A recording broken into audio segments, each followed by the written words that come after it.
அபி, ராகவ், அனு, ஆகாஷ் 4 பேருமே சேர்ந்து கார்டனில் பேசிகிட்டு இருக்காங்க. அபி ரொம்ப ஒரு மாதிரி ஃபீல் பண்ணி பேசிகிட்டு இருக்காங்க. அந்த முரளி ரொம்ப ரொம்ப கெட்டவன், அவனை பற்றி ஏதாவது ஒரு டீட்டெயில்ஸ் ஏதாவது நமக்கு கிடைக்கணும் அப்படின்னு சொல்லிட்டு பேசிகிட்டு இருக்காங்க. கண்டிப்பாக கிடைக்கும், அவன் கெட்டவன், அவனை பற்றி ஏதாவது ஒன்று நமக்கு கிடைக்கும் அப்படின்னு சொல்லிட்டு ராகவ் சொல்கிறாரு. நான் ஆதாரம் கரெக்டாக இருக்கணும், அப்படி இல்லைன்னா அஞ்சலி அக்கா என்ன தான் சந்தேகப்படுவாங்க அப்படின்னு சொல்கிறாங்க அபி. அஞ்சலி அக்கா அப்படிலாம் பண்ணுறவங்க கிடையாது அப்படின்னு சொல்லிட்டு ஆகாஷும் சொல்கிறாரு. இல்லை, எனக்கு ரொம்ப வருத்தமாக இருக்குது அப்படின்னு சொல்லிட்டு ரொம்ப ஃபீல் பண்ணி அழுதுட்ருக்காங்க. அபி, நீ அழாத அப்படின்னு ராகவ் சமாதானம் சொல்கிறாரு. ஆனால் நீங்கள் இங்கேருந்து அபியை கூட்டிகிட்டு போங்க அப்படின்னு சொல்கிறாரு. அங்கேருந்து அபி வந்து போகிறாங்க. அப்படியே ராகவ் ரொம்ப ஒரு மாதிரி ஃபீல் பண்ணிகிட்ருக்காரு. அபி என்ன இப்படி அழுதுட்ருக்கா அப்படின்னு சொல்லிட்டு கேட்குறாரு. ஆமாம், அவங்க மனசளவில் ஒரு சின்ன குழந்த மாதிரி அவங்க அப்படி தான் இருக்காங்க அப்படின்னு சொல்லிட்டு ஆகாஷும் அப்படியே சொல்கிறாரு. நம்ம அவங்க ஊருக்கு போகும்போது அபி எப்படி துள்ளி குதித்து விளாண்டாங்க நீ பார்த்தியா? நான் அனுவை லவ் பண்ணுறேன்னு சொன்னேன், அப்போ கூட அவங்க அதுக்கு சம்மதிக்கவே இல்லை. அந்த அளவுக்கு நல்ல ஒரு குடும்பம் அவங்க அப்படின்னு சொல்கிறாரு. ஆமாம், நீ எதுக்காக அபி மேலே சந்தேகப்பட்ட? அபி எதுக்கு துரோகின்னு சொன்னேன்? அபி எவ்வளோ பாவம் தெரியுமா, அவங்க எப்படி ஹர்ட் ஆகிருப்பாங்க அப்படின்னு சொல்லிட்டு ஆகாஷ் சொல்கிறாரு. அதை கேட்டோடனே அப்படியே ராகவ் ரொம்ப ஃபீல் பண்ணுறாரு. எனக்கு அப்போ புரியல, அபி நல்லவனி எனக்கு புரியல. ஆனால் முரளி இப்படி ஒரு ஃப்ராடாக இருப்பான், இவங்க குடும்பத்துக்கு அவனால் எப்படி ஒரு கெடுதல் நினைக்க முடிஞ்சுதுன்னு எனக்கு சத்தியமாக தெரியல அப்படின்னு ராகவ் சொல்கிறாரு. அவன் பயங்கர கிரிமினல், எல்லாத்தையும் கரெக்டாக பிளான் போட்டு தான் அவன் யோசிப்பான். ஆமாம், நீ சொல்கிறதும் கரெக்டு தான், அவன் சரியான கிரிமினல் அப்படின்னு சொல்லிட்டு ராகவ் சொல்கிறாரு. அதுவும் அபி குடும்பத்தை எப்படி தெரியுமா அவன் ஏமாற்றிருக்கான், அதுவும் ஏழை மாதிரி நடித்து ஏமாற்றிருக்கான் அப்படின்னு சொல்லிட்டு ஆகாஷம் சொல்கிறாரு. அதை கேட்டோன்னே ராகவ் ரொம்ப ஃபீல் பண்ணுறாரு. எப்படியாவது அந்த முரளியை பற்றின டீட்டெயில்ஸ் கண்டுபிடிக்கணும், அபி ரொம்ப ரொம்ப தங்கமானவங்கன்னு அக்கா கிட்ட நிரூபிக்கணும், அக்கா வருத்தப்படவே கூடாது, அவனை பிரியறதை நினச்சி அவங்க ரொம்ப சந்தோஷப்படணும் அப்படின்னு சொல்லிட்டு ராகவ் சொல்கிறாரு. இங்கே பாரு ராகவ், நான் ஒன்றே ஒன்று சொல்கிறேன், நீ அபிக்கிட்ட போய் பேசி நீ மன்னிப்பு கேளு அப்படின்னு சொல்கிறாரு ஆகாஷ். ஆமாம், நீ சொல்கிறதெல்லாம் கரெக்டு தான், நான் போயிட்டு அபிக்கிட்ட கண்டிப்பாக மன்னிப்பு கேட்குறேன், அபிக்கு நான் புரிய வைக்கிறேன், அபியை நான் தப்பாக நினச்சிட்டேன் அப்படின்னு சொல்லிட்டு ராகவ் சொல்கிறாரு. சொல்லிவிட்டு அங்கேருந்து அப்படியே போகிறாரு. அபி அப்படியே ரூமில் இருக்காங்க. என்ன டைம் ஆகுது, இன்னும் அவரை காணுமே அப்படின்னு சொல்லிட்டு அப்படியே ரூமை சுற்றி பார்க்குறாங்க. போய் எட்டி எட்டி பார்க்குறாங்க. பார்த்தா ராகவ் வராரு. வந்த உடனே அப்படியே கதவை திறக்கும்போது அபி மேலேயே அப்படியே விழுறாரு. என்னங்க, என்ன குடிச்சிருக்கீங்களா நீங்கள் அப்படின்னு சொல்லிட்டு அப்படியே அபி ரொம்ப கோவப்படுறாங்க. ஆமாம், நான் குடிச்சிருக்கேன் தான் அப்படின்னு ராகவ் சொல்கிறாரு. ஏங்க இப்படி பண்ணிகிட்ருக்கீங்க? இவ்வளோ நாள் எதுக்காக குடிச்சிங்க? ஏதோ மதுவை பற்றி நினச்சிங்க, ரொம்ப கஷ்டப்பட்டீங்க, வருத்தத்தில் இருக்கீங்க, அதனால் குடிச்சிங்க, ஓகே. இப்போ என்ன பிரச்சனை? நான் என்ன உங்களை என்ன கட்டி வச்சு அடிச்சிட்டா இருக்கேன்? எதுக்காக போய் நான் கொடுமைப்படுத்துகிற மாதிரி இப்படி குடிச்சிட்டு வரீங்க? எனக்கு ரொம்ப கஷ்டமாக இருக்குது. இங்கே பாருங்கள், இந்த மாதிரி குடிகாரன் கூடலாம் நான் ஒரே ரூமெல்லாம் இருக்க மாட்டேன். நான் இப்போவே போகிறேன், போயிட்டு பாட்டிக்கிட்ட நடந்த எல்லாத்தையுமே நான் சொல்கிறேன் அப்படின்னு அபி அங்கேருந்து போகிறாங்க. ராகவ் அப்படியே கையை பிடிச்சி இழுக்கிறாரு. இங்கே பாரு, நீ போகாத அப்படின்னு சொல்கிறாரு. ஏன் என்னை போகாதன்னு சொல்கிறீங்க? எப்படி பண்ணிகிட்ருக்கீங்க? உங்களை பார்த்தாலே எனக்கு அப்படியே கோவமாக வருது அப்படின்னு சொல்லிட்டு அபி சொல்கிறாங்க. இங்கே பாரு அப்படின்னு சொல்கிறாரு. அப்படியே பிடிச்சி அப்படியே இழுக்கிறாரு, அப்படியே ஹக் பண்ணிக்கிறாரு. அப்படியே பார்க்குறாங்க. என்ன, எந்த ஒரு ஸ்மெல்லும் வரவே இல்லை அப்படின்னு சொல்கிறாங்க. குடிக்கலையா நீங்கள்? அப்புறம் ஏன் நீங்கள் குடித்தா மாதிரி இப்போது விழுந்தீங்க எல்லாம் பண்ணீங்க அப்படின்னு சொல்லிட்டு அபி கேட்குறாங்க. அது ஒன்றும் இல்லை அபி, சும்மா நடித்தேன் அப்படின்னு ராகவ் சொல்கிறார். என்னது நடிச்சிங்களா? எதுக்காக இப்படிலாம் பண்ணிகிட்ருக்கீங்க அப்படின்னு அபி கேட்குறாங்க. அதெல்லாம் ஒன்றும் இல்லை, உன்னை கொஞ்சம் அப்படியே டென்ஷன் பண்ணி பார்க்கணும் போல் இருந்தது, அதான், வேறு ஒன்றும் இல்லை. இதெல்லாம் ஒரு ஆசையா அப்படின்னு சொல்லிட்டு அபி அப்படியே கோவமாக திட்டுறாங்க. அப்படியே ராகவ் பார்க்குறாரு. இங்கே பாரு அபி, உங்ககிட்ட நான் ஒரு முக்கியமான விஷயம் சொல்லணும் அப்படின்னு ராகவ் சொல்கிறாரு. என்ன அப்படின்னு அபி கேட்குறாங்க. இல்லை, நாளைக்கு நீ ஆஃபீஸ்க்கு போக வேண்டாம் அப்படின்னு சொல்கிறாரு. என்ன ஆஃபீஸ்க்கு போக வேணாம்னு சொல்கிறீங்க? எனக்கு அங்கே நிறைய வேலை இருக்குது அப்படின்னு அபி சொல்கிறாங்க. நாளைக்கு ஒரு நாள் நீ லீவ் போடு ப்ளீஸ் அப்படின்னு ராகவ் கேட்குறாரு. நாளைக்கு ஒரு முக்கியமான இடத்துக்கு ஒன்று நான் கூட்டிகிட்டு போகிறேன் அப்படின்னு சொல்கிறாரு. அதை கேட்டோன்னே அப்படியே அபி பார்க்குறாங்க. இங்கே பாருங்கள், நீங்கள் கூப்பிட்டோன்னே என்னால் வர முடியாது அப்படின்னு அபி சொல்கிறாங்க. என்ன அபி இப்படி பேசுகிற? ப்ளீஸ் அபி, நீ எனக்காக வா அப்படின்னு ராகவ் சொல்கிறாரு. நீங்கள் கூப்பிட்றது எனக்கு சரியாக படலை, நீங்கள் இன்னும் கொஞ்சம் நல்லா ரிக்வெஸ்ட் பண்ணி அப்படியே ரொம்ப ஒரு மாதிரி தாழ்மையாக கேளுங்க அப்படின்னு அபி சொல்கிறாங்க. அப்படியே கையெல்லாம் கட்டிக்கிறாரு. கையை கட்டிட்டு அப்படியே பேசுகிறாரு. தயவு செய்து நீ வாம்மா, நாளைக்கு கண்டிப்பாக நீ வந்துருமா அப்படின்னு சொல்லிட்டு அப்படியே கேட்குறாரு. அபி அப்படியே பார்க்குறாங்க. இங்கே பாருமா, நீ மட்டும் ஒத்துக்கலை, நான் நைட்டு ஃபுல்லாக இப்படியே கையை கட்டிட்டு இப்படியே நிற்பேன் அப்படின்னு ராகவ் சொல்கிறாரு. அபி அப்படியே பார்க்குறாங்க. சரி போனால் போகுது, நாளைக்கு நான் வரேன் அப்படின்னு சொல்கிறாங்க அபி. அம்மா ரொம்ப தேங்க்ஸ்மா அப்படின்னு சொல்கிறாரு. சொல்லிவிட்டு அப்படியே படுக்கிறாரு. ரொம்ப ஒரு மாதிரி ஃபீல் பண்ணிகிட்ருக்காரு. அபி, நாளைக்கு என் மனசில் இருக்க எல்லாத்தையுமே நான் உங்ககிட்ட சொல்ல போகிறேன் அபி. என் மனசில் இருக்க காதல், இது வரைக்கும் உன் மேலே வச்சிருந்த அன்பு, பாசம் எல்லாத்தையுமே நான் உங்ககிட்ட சொல்ல போகிறேன். எதுக்காகவும் நான் வெயிட் பண்ணவே மாட்டேன். நீ வந்து என்கிட்ட காதல சொல்லணும்னு நெனச்சு நான் வெயிட் பண்ணவே மாட்டேன். என் மனசுல என்ன இருக்கோ, அத நான் அப்படியே உன்கிட்ட சொல்ல போறேன்." அப்படின்னு சொல்லிட்டு அப்படியே மனசுக்குள்ள அவ்ளோ சந்தோஷமா அப்படியே யோசிச்சுட்டே அப்படியே படுத்துட்டுருக்காரு. அடுத்த நாள் காலையில வேகமா எழுந்துக்கிறாரு. எழுந்துட்டு ரொம்ப சந்தோஷமா இருக்காரு. கடகடன்னு எல்லாமே குளிக்கிறாரு. எல்லாமே ரெடி ஆயிட்டாரு. அபி அப்படியே பார்க்குறாங்க. "என்ன இவ்ளோ சீக்கிரம் எழுந்து எல்லாமே ரெடி ஆயிட்டீங்க?" அப்படின்னு அபி கேட்குறாங்க. "அபி, உன்கிட்ட நான் தான் சொன்னேன்ல, வெளிய போகணும், ஒரு இடத்துக்கு போகணும்னு சொன்னேன்ல" அப்படின்னு ராகவ் சொல்றாரு. "ஓ! ஆமால்ல. சரி இருங்க, நான் போயிட்டு ரெடி ஆயிட்டு வரேன்" அப்படின்னு சொல்லிட்டு அபி போயிட்டு ரெடி ஆயிட்டு வராங்க. 2 பேருமே சேர்ந்து வெளிய வராங்க. அப்படியே பாட்டி பார்க்குறாங்க. பார்த்த உடனே கேட்குறாங்க, "சாப்பிட்டு போங்க" அப்படின்னு சொல்லிட்டு. "இல்ல, இல்ல எங்களுக்கு கொஞ்சம் வேலை இருக்கு" அப்படின்னு சொல்லிட்டு 2 பேருமே சேர்ந்து போறாங்க. அப்படியே முரளிக்கு கோவமா வருது. என்ன 2 பேருமே இவ்ளோ சந்தோஷமா போறாங்க. இது ஒண்ணும் சரியா இல்லையே! இவங்கள எப்படியாவது பிரிக்கணும்னு நெனச்சா, ஆனா ஒண்ணு சேர்ந்து அப்படியே எவ்ளோ சந்தோஷமா அப்படியே சிரிச்சுக்கிட்டே போறாளா அபி. பார்க்கும்போது அப்படியே கடுப்பா இருக்கு. "ஐயோ கடவுளே!" அப்படின்னு சொல்லிட்டு முரளி அப்படியே பயங்கரமா அப்படியே டென்ஷனா அப்படியே யோசிச்சுட்டு இருக்காரு. அபி, ராகவ் 2 பேருமே சேர்ந்து அப்படியே வண்டியில போயிட்டே இருக்காங்க. போகும்போது அபி கேட்குறாங்க, "ஆமா, என்ன எங்க கூட்டிட்டு போறீங்க?" அப்படின்னு சொல்லிட்டு அப்படியே பார்க்குறாரு. "நீ பார்க்க தானே போற அபி. வா" அப்படின்னு சொல்லிட்டு ராகவ கூட்டிட்டு போறாரு. "இங்க பாருங்க, எனக்கு ஒரு மாதிரி இருக்கு. கரெக்ட்டா சொல்லுங்க. எங்க கூட்டிட்டு போறீங்க?" அப்படின்னு அபி கேட்குறாங்க. "அபி, ஏன் அபி இப்படி இருக்க? நான் தான் ஒரு சர்ப்ரைஸ் சொன்னேன்ல. எதுக்காக இப்படி பண்ணிட்டு இருக்க?" அப்படின்னு ராகவ் கேட்குறாரு. "ஏன் அபி, கொஞ்ச நேரம் பேசாம வர முடியாதா உன்னால?" அப்படின்னு ராகவ் சொல்றாரு. "இங்க பாருங்க, எத வேணா சொல்லுங்க. என்னாலாம் பேசாமலாம் இருக்க முடியாது. தயவு செய்து என்கிட்ட பேசாதெல்லாம் சொல்லவே சொல்லாதீங்க. நான்லாம் அத கேட்கவே மாட்டேன்" அப்படின்னு அபி சொல்றாங்க. "சரி வா அபி" அப்படின்னு சொல்லிட்டு அப்படியே ராகவ கூட்டிட்டு வராரு. ரொம்ப சந்தோஷமா அபிய பார்க்குறாரு. "அபி, இன்னைக்கு என் மனசுல இருக்க எல்லாத்தையும் நீ தெரிஞ்சுக்க போற அபி. நான் உன்ன எந்த அளவுக்கு விரும்புறேன் எல்லாத்தையும் நீ தெரிஞ்சுக்க போற. அதுவும் முக்கியமான ஒரு இடத்துக்கு நான் கூட்டிட்டு போறேன். அந்த இடத்த பார்த்த உடனேயே அவ்ளோ சந்தோஷப்படுவ. ஏன்னா எனக்கு நல்லது, கெட்டது எல்லாமே நான் அங்க தான் போய் சொல்லியிருக்கேன். அதுதான் என்னோட உலகமே" அப்படின்னு சொல்லிட்டு அப்படியே மனசுக்குள்ளேயே நெனச்சுட்டு கூட்டிட்டு வராரு. "வா அபி" அப்படின்னு சொல்லிட்டு அப்படியே கைய பிடிச்சு கூட்டிட்டு வராரு. அந்த இடத்துக்கு வந்துட்ட உடனே. அப்படியே சுத்தி சுத்தி அபி பார்க்குறாங்க. என்ன இடம் இது? எதுக்காக அவரு இங்க கூட்டிட்டு வந்திருக்காரு? அப்படின்னு சொல்லிட்டு அப்படியே சுத்தி சுத்தி பார்க்குறாங்க. பார்த்துட்டு அப்படியே கைய பிடிச்சு அப்படியே கூட்டிட்டு போறாரு. கூட்டிட்டு போயிட்டு ஒரு சமாதியாண்ட அப்படியே நிக்க வைக்கிறாரு. அப்படியே பார்க்குறாங்க. "என்னது இது?" அப்படின்னு அபி கேட்குறாங்க. "இது என்னோட அம்மாவோட சமாதி. நான் எப்பவுமே இங்க தான் வருவேன். உனக்கு ஒண்ணு தெரியுமா அபி? என் மனசுல எவ்வளவோ கஷ்டம் வந்திருக்கு. எவ்வளவோ பிரச்சனை வந்திருக்கு. ஆனா நான் யாருக்கிட்டயுமே சொல்லவே மாட்டேன். இந்த சமாதியில வந்து இங்க தான் எங்க அம்மா கிட்ட தான் நான் சொல்லுவேன்" அப்படின்னு ராகவ் சொல்றாரு. அத கேட்டோனே அபியோட கண்ணு அப்படியே கலங்குது. ராகவ் அப்படியே பார்க்குறாரு. எதுவுமே பேசவே இல்ல. அபி ரொம்ப ஃபீல் பண்றாங்க. அவங்க அம்மா மேல அவருக்கு எவ்ளோ பாசம் இருக்கு. அம்மாவோட சமாதியில வந்து அவரோட கஷ்டம், சந்தோஷம் எல்லாத்தையுமே ஷேர் பண்ணியிருக்காரு. ரொம்ப ரொம்ப நல்லவர் தான் அப்படின்னு சொல்லிட்டு அபி அப்படியே பார்க்குறாங்க. அப்படியே கண்லேருந்து தண்ணியா வருது. அப்படியே பார்க்குறாங்க. "இங்க பாரு அபி" அப்படின்னு சொல்லிட்டு அப்படியே பார்க்குறாரு. பார்த்துட்டு முட்டி போடுறாரு. முட்டி போட்டுட்டு "ஐ லவ் யூ அபி" அப்படின்னு சொல்றாரு. அத கேட்டோனே அப்படியே அபி அப்படியே ஷாக் ஆகுறாங்க. "இங்க பாரு அபி, உன்ன நான் மனசு முழுக்க வச்சிருக்கேன். நீ தாண்டி என் பொண்டாட்டி. நீ இல்லாம என்னால வாழவே முடியாது" அப்படின்னு சொல்லிட்டு ராகவ் அபிகிட்ட சொல்றாரு. அபி அப்படியே பார்க்குறாங்க. எதுவுமே பேசவே முடியல. அதுக்குள்ள மழை பெய்யுது. அப்படியே திரும்பிக்கிறாங்க. "அபி, என்ன பாரு அபி. நான் வந்து உன்ன பத்தி தப்பா நெனச்சுட்டேன். அந்த முரளியோட சேர்த்து வச்சு நான் தப்பா பேசிட்டேன். எல்லாத்தையும் நான் புரிஞ்சுக்கிட்டேன் அபி. தயவு செய்து என்ன ஏத்துக்கோ அபி.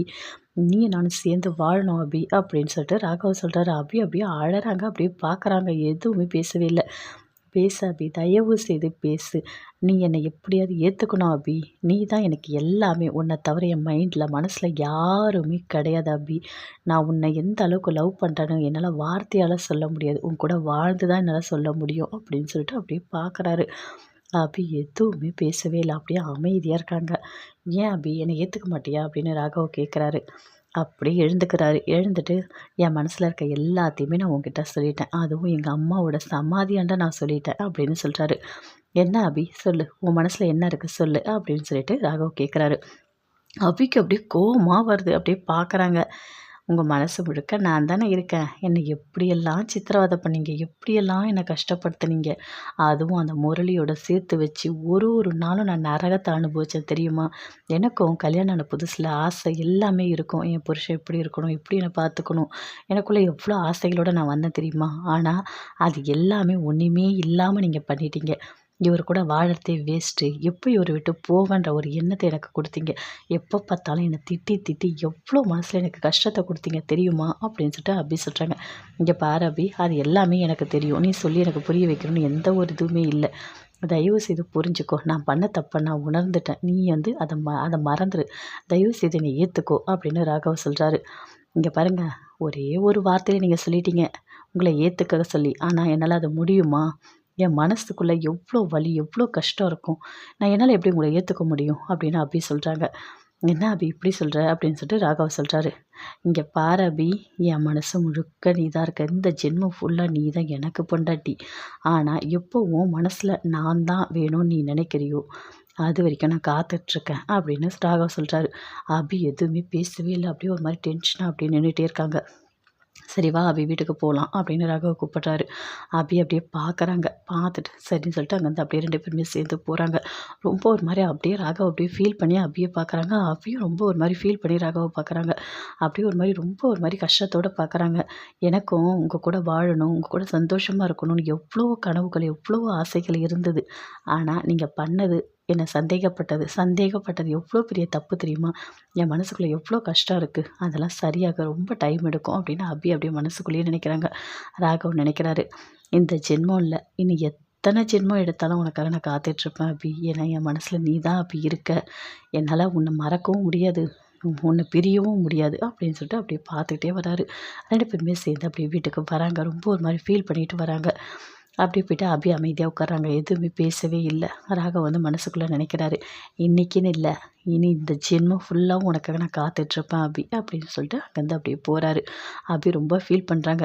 இப்போ மட்டும் இவரோட காதலை வந்து என்கிட்ட சொல்கிறாரு, அப்போது என்னை சந்தேகப்பட்டது எவ்வளோ பெரிய தப்பு அப்படின்னு சொல்லிட்டு அப்படியே மைண்ட் வாய்ஸில் அப்படியே நினைக்கிறாங்க. எதுவுமே பேசவே இல்லை. முரளி அப்படியே டென்ஷனாக இருக்காரு. கார்டனில் அப்படி நின்றுட்டுருக்காரு. அங்கே வந்து சுந்தரி பார்த்துட்டு வராங்க. வந்து 2 பேருமே சேர்ந்து பேசிகிட்டு இருக்காங்க.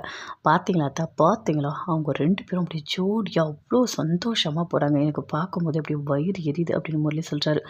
நீ சொல்கிறதும் கரெக்ட் தான், நானும் தான் பார்த்தேன், ரொம்ப சந்தோஷமாக தான் போகிறாங்க அப்படின்னு சொல்லிட்டு சுந்தரி சொல்கிறாங்க. எப்படியாவது 2 பேரும் பிரிக்கணும்னு நினச்சி நான் எவ்வளோ பிளான் போட்டேன் அத்தா, ஆனால் எல்லாமே சொதப்பிடுது, ஒன்றுமே இல்லாமல் போகுது அப்படின்னு சொல்லிட்டு முரளி ரொம்ப ஃபீல் பண்ணுறாரு. சரி நீ டென்ஷன் ஆகாத, எப்போ பார்த்தாலும் உனக்கு அடிக்கடிக்க நிறைய டென்ஷன் ஆகிட்டே இருக்க, நீ டென்ஷன் ஆகாத யோசி, அவங்கள எப்படி பிரிக்கலாம்னு சொல்லிட்டு கரெக்டாக பிளான் போடு அப்படின்னு சொல்லிட்டு சுந்தரி சொல்கிறாங்க.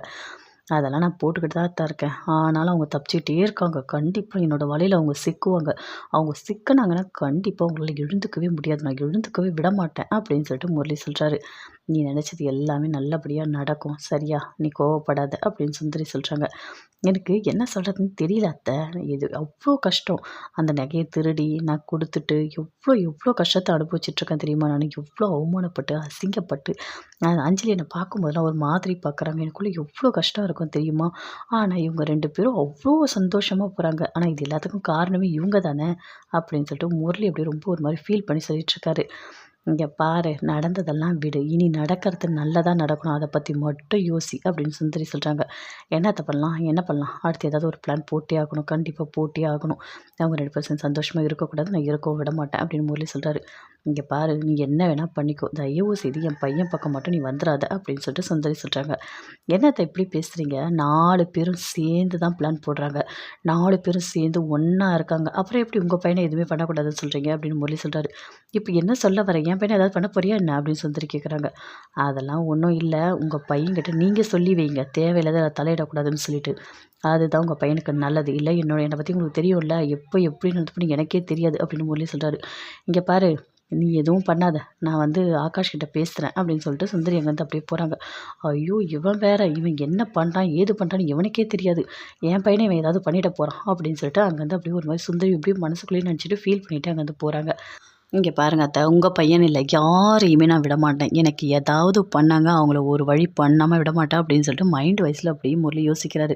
அபி கண்டிப்பாக உன்னை ராகவ் கிட்ட வந்து பிரித்து நான் கல்யாணம் பண்ணிவிடுவேன், சீக்கிரமாகவே நான் கல்யாணம் பண்ணிவிடுவேன், உன்னை யாருக்காகவும் நான் விட்டு கொடுக்க மாட்டேன் அபி. நான் இருக்கிற வரைக்கும் எந்த காரணத்தை கொண்டும் நீ யாரு கூடவும் சேர்ந்து வாழக்கூடாது அப்படின்னு சொல்லிட்டு அப்படியே மைண்ட் வைஸில் யோசிச்சுட்டு அப்படியே அங்கேருந்து அப்படியே டென்ஷனாக அங்கேருந்து அப்படியே ரொம்ப ஒரு மாதிரி கோவமாக போகிறாரு. அப்படியே அபி உட்காந்துட்டே இருக்காங்க. ரொம்ப ஒரு மாதிரி ஃபீல் பண்ணுறாங்க. அவர் காதில் சொன்ன விதம் எல்லாத்தையுமே அப்படியே ஃபீல் பண்ணி பார்க்குறாங்க. அவர் மனசுக்குள்ளே இப்படி ஒரு காதல் இருக்கா? அதை பார்க்கும்போது எனக்கு எப்படி இருந்தது, தாங்கவே முடியல. அவர் மனசு முழுக்க நான் தான் இருக்கேன். ஆனால் அவர் பண்ண தப்பை அவருக்கு கண்டிப்பாக உணர வைக்கணும். அப்போ தான் என்னோட அருமை அவருக்கு தெரியும் அப்படின்னு சொல்லிட்டு அப்படி மனசுலேயே நினைக்கிறாங்க. கண்டிப்பாக அவரோட காதலை சீக்கிரமாக ஏற்றுக்கவே கூடாது. எனக்கு எவ்வளோ கஷ்டத்தை கொடுத்தாரு, என்னை வீட்டை விட்டு போ, இவ்வளோ நாள் தான் இங்கே இருக்கணும், அஞ்சலிக்காவுக்கு குழந்தை பிறக்கிற வரைக்கும் தான் இருக்கணும், எப்படிலாம் பேசி என் மனசை கஷ்டப்படுத்தினாரு. அவரு கண்டிப்பா நான் ஒத்துக்கக்கூடாது அப்படின்னு சொல்லிட்டு அப்படியே மனசுலயே நெனச்சிட்டுருக்காங்க. ராகவ் அப்படியே காலைல போறாரு. போயிட்டு காஃபிலாம் போட்டு வந்து குடுக்குறாரு. "இந்தா அபி எடுத்துக்கோ" அப்படின்னு சொல்லிட்டு அப்படியே அபி பார்க்குறாங்க.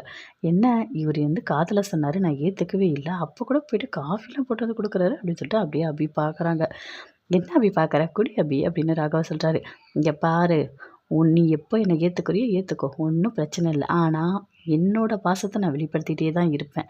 அதுக்கு எந்த குறையும் இருக்காது" அப்படின்னு ராகவ சொல்றாரு. அப்படியே அபி பார்க்குறாங்க. "நல்லாவே இல்ல" அப்படின்னு சொல்றாங்க அபி. "என்ன அபி இப்படி சொல்லிட்ட? பார்த்து பார்த்து நான் போட்டு கொண்டு வந்தேன். நீ நல்லா இல்லன்னு சொல்லிட்ட" அப்படின்னு ராகவ் சொல்றாரு. "உண்மையாவா? என்ன ஏதாச்சும் சர்க்கரை இல்லையா? என்ன?" அப்படின்னு கேட்குறாரு.